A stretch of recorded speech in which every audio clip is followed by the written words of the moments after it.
LoudMouth.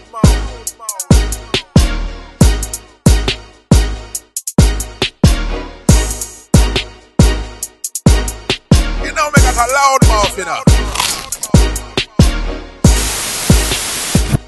Colour complex in the UK entertainment industry. LoudMouth. Welcome to the first episode of LoudMouth, where we get loud about the most controversial topics within the wider world and society. And I've got some really hot people on our panel today. First off, Shaikh, BBC Asian Network and Jump Off TV. Thank you for coming.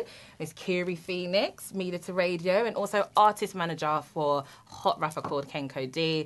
Jermaine Johnson, professional choreographer and dancer, has danced with the likes of Whitney Houston, Little Mix, Cheryl Cole. Yeah, the list is just endless. Top man.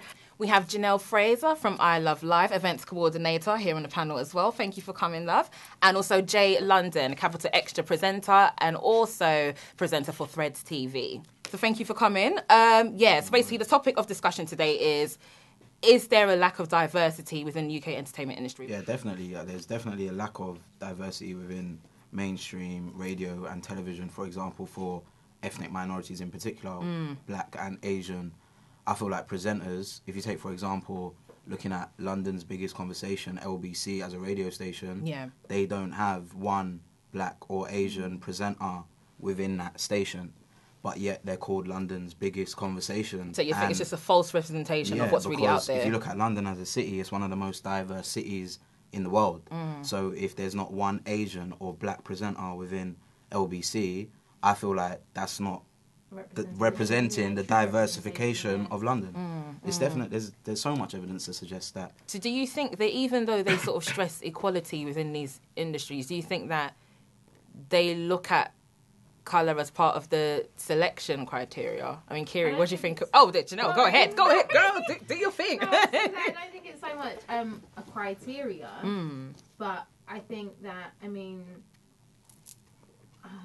I would say I do events. 20 years ago, there was not an event that has predominantly black acts, whereas now I Love Live, we are an urban event.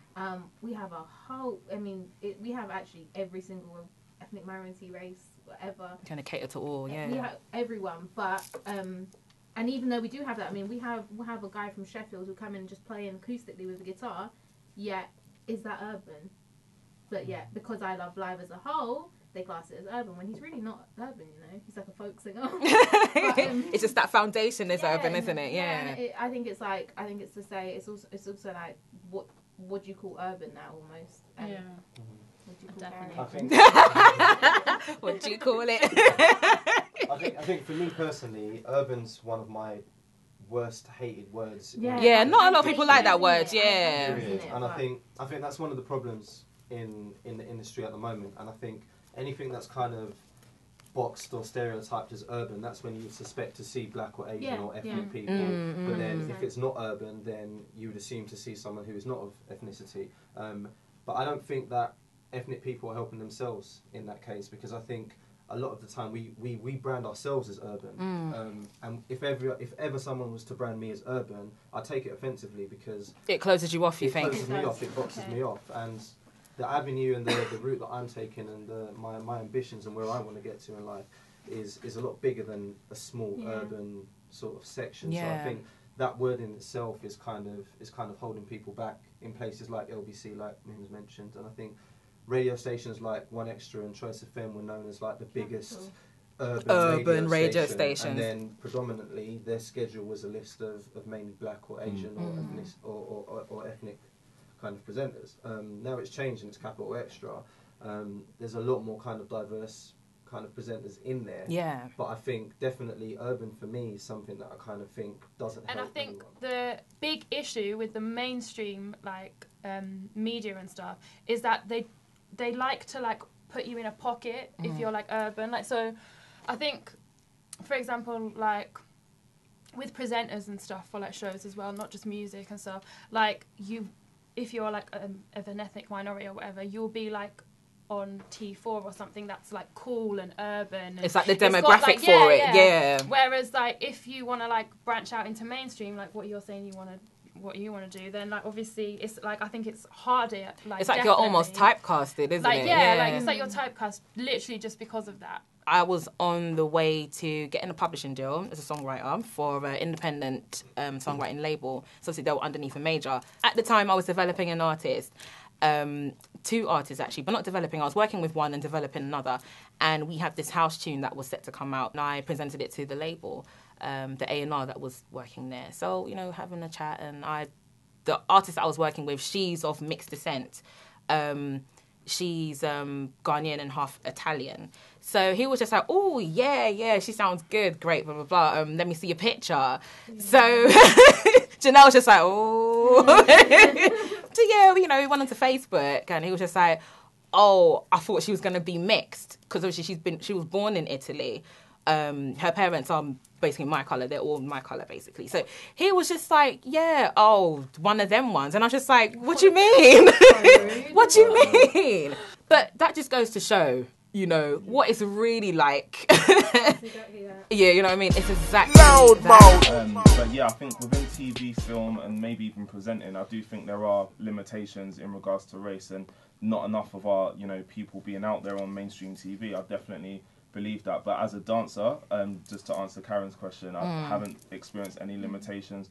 Like, I've got so many friends who are like myself and who are black, who have had successful careers within dance and within even modelling as well. So I haven't really experienced it myself. Within the industry, it is 50-50. Like you were saying, it's catch-22. Like, you just don't know. You just don't know. It's where you're at, yeah. Yeah.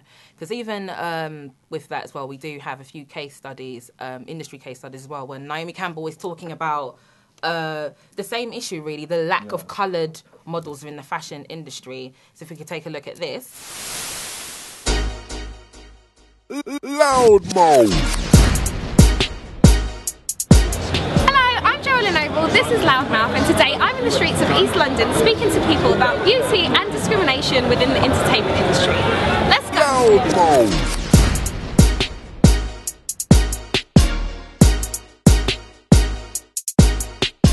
But if we didn't and just made it a norm, would it be an issue in the first place? I don't know, it's just like a question. Well, I think it's the public perception that light skin is nearer closer to white and dark skin is closer to the devil.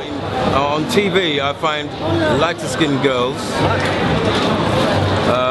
get a lot more work than dark skinned girls. I find at the moment the darker skinned black, tall black man is getting more work than the lighter skinned black man. I'm thinking in terms of like hip hop, like rappers and stuff, like with their music videos.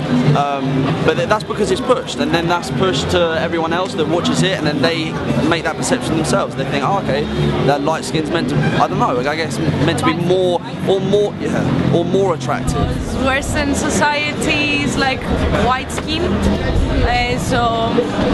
and you know, advertising comes from Western society. Basically, all the ads we see are from there. That's why. LoudMouth.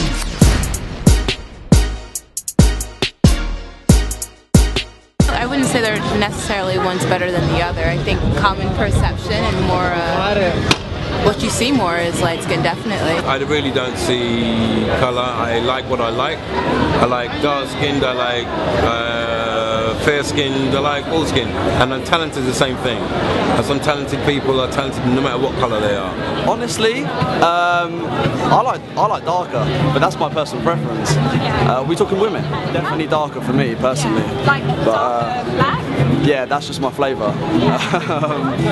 That's just my flavour. LoudMouth. All right, so Nyame Campbell's talking about the lack of dark-skinned models within the fashion industry. We also have Kiki Oroke. She wrote an article on The Guardian talking about Jordan Dunn. And obviously she's stunning, she's London-born as well. But the problem that she had, and she expressed these thoughts in this article, is that Jordan Dunn being the poster girl for black woman, why is it never a dark-skinned woman being the poster girl for a black woman?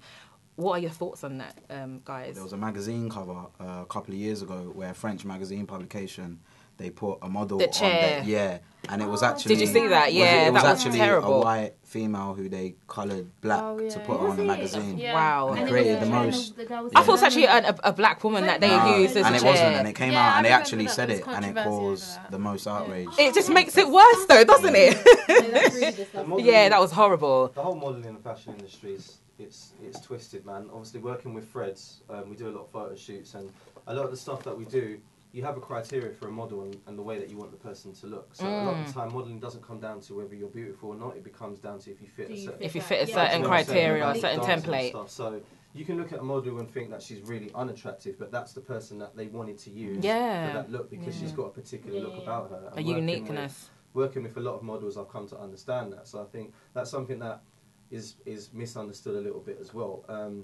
But in terms of the actual modelling industry, I know that's just like a whole different... That's a different ball game. Even though it's a segment of entertainment still, but that's just on another I feel like level. Probably the most cutthroat industry in terms of music, film, radio. Definitely modelling. The selection process is a bit more intense, I suppose. I used to do a couple castings, whatever. Like, I'm no model at all. I don't even know how to do a thing. But they would just put me forward just for the sake of it. And a lot of the things they were putting me forward for were a modelling agency of diversity only. Oh wow! And so already they boxed you off from the beginning. They put me in a box. And it's like, okay, I didn't take it. I don't take it seriously. Thank God. But imagine that. Imagine if like you were like, oh well, I have to go specifically to this agency because that's what they specialise in. Yes, terrible. Like, I'm chatting with someone at a label or something, or someone who's part of, like, more of the mainstream industry, as you might call it. Yeah. And then you say you're an artist manager and like, you'll say, oh, he's a rapper. He's a rapper. Ooh, then it's like, they already switch off. know in their head, like, what they think he is, even though, like, they might not have heard it or anything. So, like, I think it's really, really difficult to, like, I don't know, like, to just break out of that, like, urban box. Because automatically, as soon as you come out, you're categorised. You don't even, you have no say about it. But people have broken out of it, though. No, people have, Give me some examples of people that have broken. Tiny Temper's one of them. Chip has broken out of it. There's a back have they kept true to their... I mean, you don't think Chip's broken out of it? He went mainstream. He did, like, reach mainstream levels, but I still think he was always considered an urban artist. He was never considered, like, a celebrity, how, like, say, I don't know, like Katy Perry. But I feel like breaking it... No, it is. I feel like breaking it is taking it out of, say, the diversification of London, where we all know what everyone is, but then Sally in Huddersfield doesn't know who... But she does. Sally in Huddersfield knows who Chip is. My viewpoint on that is, for an artist to get there, they would have to compromise who they were in the beginning. I think so, yeah. I think so. Slightly. Nah, I don't know. No? Because... Sometimes no. Alright, so we just said... I think in the UK, sorry. Go on. Yeah, I think in the UK, I think there's limitations in the UK, but I think once you get outside of that, then like it's a lot more free and open. And I think the UK. You think the limitations in the UK, yeah? Within the urban scene. That's interesting, in the actually. UK. There's always going to be a demand. There's always going to be a demand for diversification in the media industries. Like, look at Radio 4's Today programme, for example. They could have got any white person to lead that at 6 a.m. in the morning. They've got Michelle Husseini now doing it, who's of Asian heritage. That's a step. And exactly. And there's always going to be room for that. Like, you've got Jamila Jamil on Radio 1. You've got Nihao doing an Asian Beat show on Radio 1 and 1 Extra as well. But I feel like what we were saying earlier is if you typecast yourself, then that's the problem you're creating for yourself. If you see the wider vision... So it's an individual obstacle as opposed to an obstacle set by the industry. I don't think industries... Like, they might pigeonhole you in the beginning, but it's up to yourself to break through that. I'll be controversial here and I'll keep it real, Basically, the question that we're asking here today is part of the reason why we have this problem in the first place. Because I think in order to have that frame of mind to look at a television show or look at an industry and be, is that person black? Or is there enough black people in that industry? Is there enough white people in that industry? That's where we're going wrong. I think the way that we should be thinking, again, in an ideal world, is looking at a television show and judging that person on their talent, not looking at the group of people and saying, well, is there a black person in that same pool? Is there a white person in that same pool? Is there an Asian person in that same pool? We shouldn't be looking at colour to begin with in the first place. It's a talent thing, So in a sense, this is kind of where we're more or less, if somebody is kind of singling out a black or ethnic person to an industry, we're more or less doing the same thing here now, saying that, well, why aren't there black people in this industry? Because they could be looking at and being, well, why aren't white people in this industry? Guys, that's perfect. All right, so now it's time for our final thoughts. LoudMouth, The subject of race and colorism, racism and colorism is inconclusive. It's an ongoing argument until the ending of time. But I mean, how do you think that we as individuals anyway, help the situation? And what do you think the industry should even do or place themselves? I mean, Jermaine, are they itching to say something? Yeah, just what Jay was saying earlier, I think sometimes our approach may be wrong. We're looking at TV and judging it based on if there's enough this and enough that.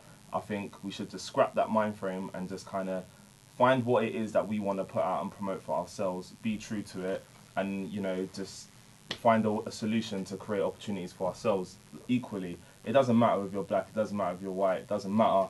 Like, there are opportunities out there. It's about staying true to what you're trying to promote and just working hard to, you know, achieve the goal. LoudMouth! Well, thank you all for coming to take part in today's discussion. Thank you to Mim, Kiri, Jermaine, Janelle, thank you. Jay, just rose his eyebrows. As that's it for today's episode of LoudMouth. Stay tuned for episode 2. LoudMouth!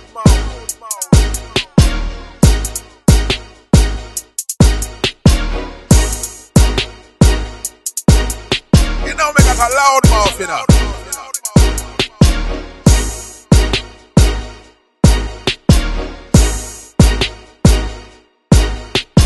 LoudMouth!